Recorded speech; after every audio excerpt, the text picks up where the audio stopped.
Protect your DNA. BioPQQ can promote formation of new mitochondria. Infowarsstore.com. Well, here's something we couldn't see coming from a mile away.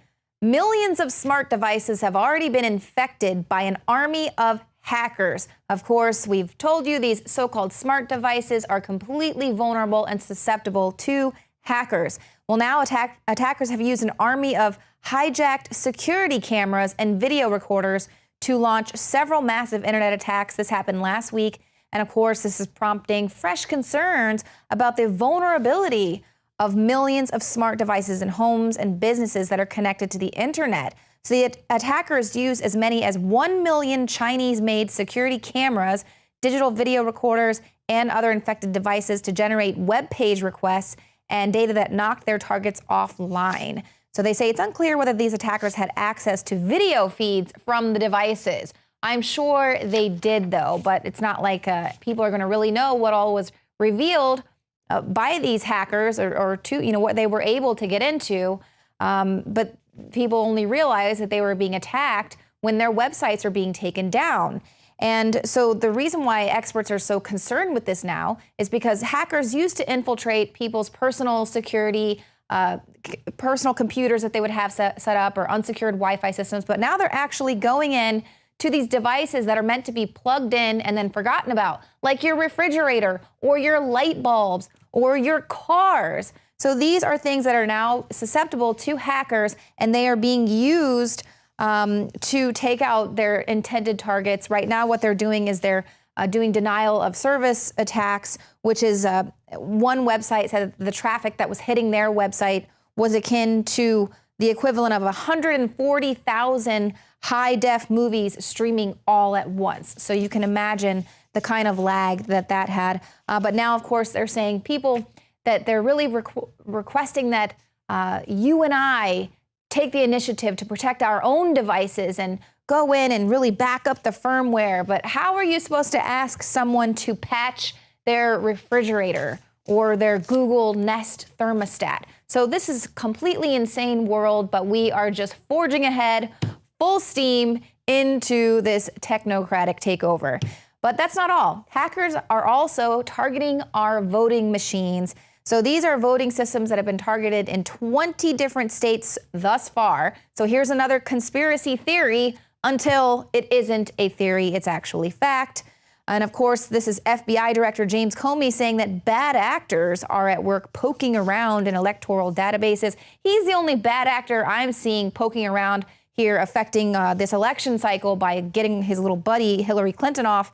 But of course, intelligence officials believe the hackers are from Russia. But they say, don't worry, any of the voting and tabulation machines used in the general election on election day, they're not accessible online. So we've already shown you how those are susceptible to hackers. The only difference this time will be that they can't blame it on the Russians unless they send in their little Russian agents to work on the machines right there at the polling stations, as people can easily do. But here they're worried about foreign actors influencing the election. What about the United Nations? They're unelected representatives that are allowed to tell people how to vote. Well, the UN, their news agency, actually tweeted and then quickly deleted their tweet. It was a post that called for 8 million Americans abroad to stop Trump.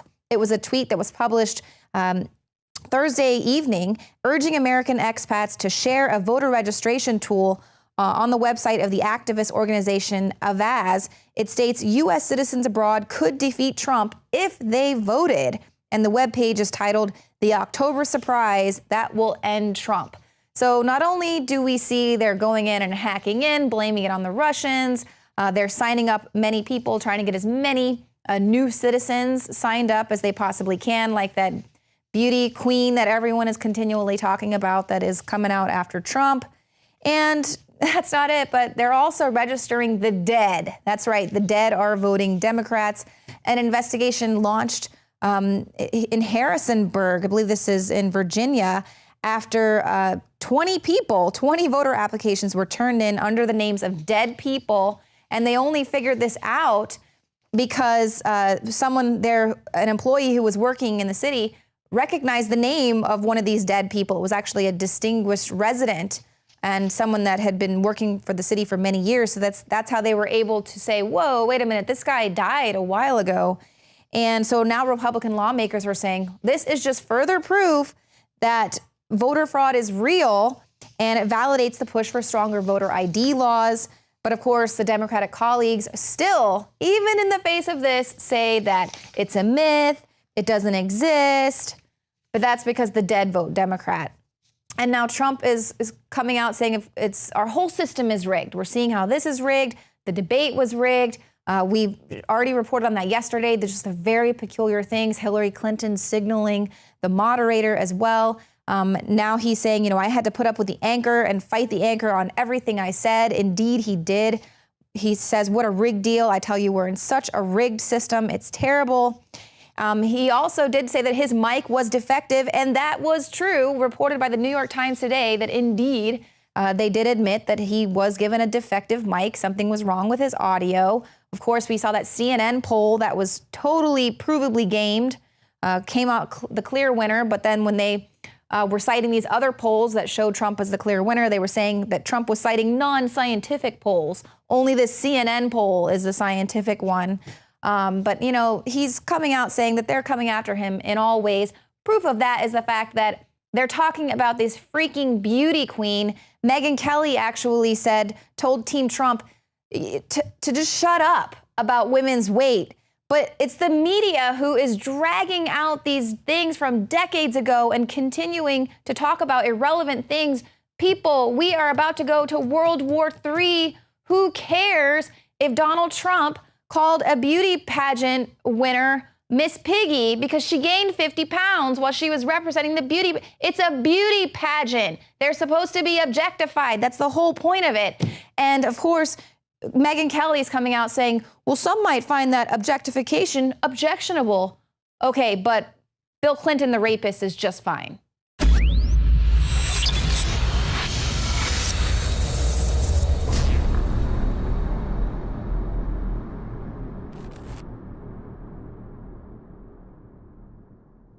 November 12th, fighting Rashad Evans in New York at Madison Square Gardens. I'm coming to not only win, but to dominate. I need to make an exclamation mark to the entire division that I have been, and I still am, the best fighter in that division. I have 2 months to get ready for the fight. I'm gonna go to Albuquerque, New Mexico, to Jackson Winklejohn MMA. We're actually gonna bring some cameras from Infowars to film some of my fight camp. When you're training, you're training 90-minute sessions, once, twice, 3 times a day. There's 1 day a week that I only have 1 workout. All the other days are 2 or 3 times. I use Super Male Vitality when I am tired, when I'm broken. It's those things, it's these supplements that kick me into the next gear so I can have another training session. It's cold pressed known herbs. I didn't develop this. The top herbologist, doctor group in the country. It's the best. Yeah. It's like sold in medical clinics, but it doesn't copy testosterone. It only gets your body to release the hormones you already have. And what I'm told is it actually blocks estrogen mimickers that are in all the plastics and crap, so it brings you more to your natural state. What's in the things that I'm taking are real herbs. This is real food that I'm taking before workouts and after workouts. Totally natural. Totally natural to feel better and to be the most elite athlete on the planet. And by the way, years ago, you and Shane were going out and getting raw milk. You were getting your vegetables from the Amish. Go buy the product. I believe in it. It's the real deal. And I mean, look at me. I mean, I'm no Ted Kennedy, but 70 pounds I've lost. You feel it, you notice it, and I'm still getting faster. I'm still getting stronger. I'm still becoming harder to kill every day.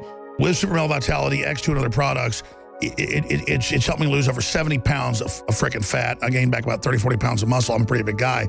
And it's incredible what Mother Nature gave us, and your purchase supports everything we're doing. But you heard Tim Kennedy, who I never intended to be a sponsor. I like it. Is it evil of me that I don't want Hillary's camp to start using any of our supplements? Because she might actually get a little healthier. We thought of that as a joke to send her some Super Male Vitality, and people said, well, wait, we don't want to help her. It might actually help her. No, but really, it affects change. I take Super Male Vitality every single day. I love it. My wife loves it. My coaches love it because I have energy nonstop. There's a foundation to being an athlete. There's kind of the 4 cornerstones. You got to have healthy sleep. You have to have that workload, that hard work in the gym or every day and your job, whatever that is, hard workload. Then you have to be intimate. You have to be connected with your spouse or whoever you're with. And then lastly is nutrition. All of those are equally important. They all play parts in how you are healthy as a man. So for me as a male athlete, I have to be intimate with my wife every day, a couple of times a day if I can. You know, like I have to get good sleep. I have to have that good work, and I have to have that good food. And these things, Super Male Vitality is one of those things that is cornerstone to who I am as an athlete and as a man.